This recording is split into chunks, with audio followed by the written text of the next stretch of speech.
بسم الله الرحمن الرحیم.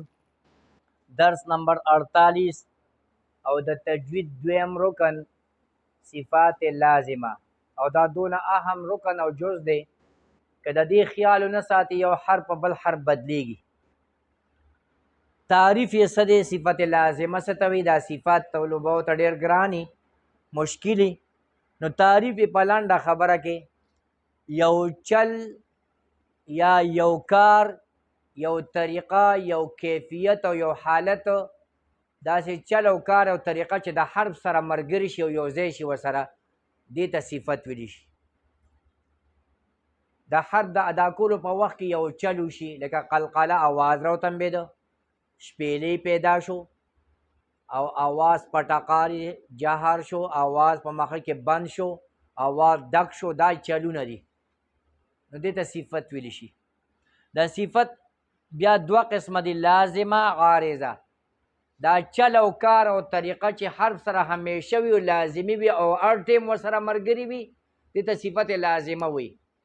او که د حرف نه لرکې د حرف ذات ختمیږي، مثال په طور باندې سقاط کې دا ډکوالی همیشه دی، که دنه دا ډکوالی ختمې دنه به سین جوړیږي.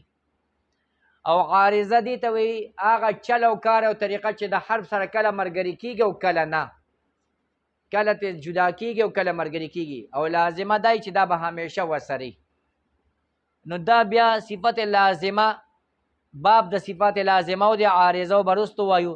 صفات لازمه تاسو وپېژندل تعریف چې هغه چل او کار او طریقه چې حرف سره به خامخا وي، هر حرف سره به ملګري وي، هر حالت کې به وي، همیشه وي او لازمي وي، دونه به ضروري وي که نقصان بیا دا راخیږي که په حرف کې د هغه چل ونه چلو نو هغه حرف به نیمګړی کېږي، ناقص کېږي، به بالکل ختمیږي به.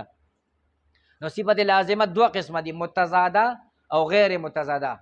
صفت لازمه هغه صفات چې د هغې ضد موجودي په دنیا کې، یو کار به والو چې د هغې ضد موجودي، مقابل موجودي، دشمن موجودي. لکه مونږ پښتو کې یو مثال اور، اوبه، ګرم، یخ، چې ضد موجودي، هغې ته صفت لازمه ویلی شي. متضاده چې د هغې ضد حقیقتا، اصطلاحا، عقلا موجودي. حقیقتا دې ته وایي چې حقیقت کې هغه څه شکل لري، چې مونږ وایي اور ضد اوبه دی، دا اوبه څه شکل لري حقیقت کې. او اصطلاحا یو قوم ولا نومه میخي اوبه، هر ژبې ولا خپل نومه میخي دی. او عقلا، ذهنا، چې عقل محسوسه کې چې او دا د دې ضدین دي، لکه یو لاس تا په اور ایښی دی او بل لاس ته تا اوبو ته یا خوالي ته کې، نو عقل ومنله. که دا بل لاس ته نور ته ونیسې نو دا ضدین نه دي، متضاده دې ته ویلی شي. او غیر متضاده داسې چل او کار او طریقه چې هغه خو په خپله لازم وي خو ضدې نه، لکه مونږ وایو ځمکه نو په ضد په ذهن کې اسمان راځي، او که مونږ وایو چې لاس نو د دې مقابله کې خپه راځي، او که مونږ وایو چې بدن کې مونږ وایو چې پوزه نو د پوزې مقابله کې په خپل لازم یو رکن دی، خو په مقابله کې که ته وایې چې نه پوزه نو په حقیقت کې نه پوزه څه شیز نشته دی، او نه اصطلاح کې نه پوزه چا سره ایښې ده، نو دا غیر متضاده.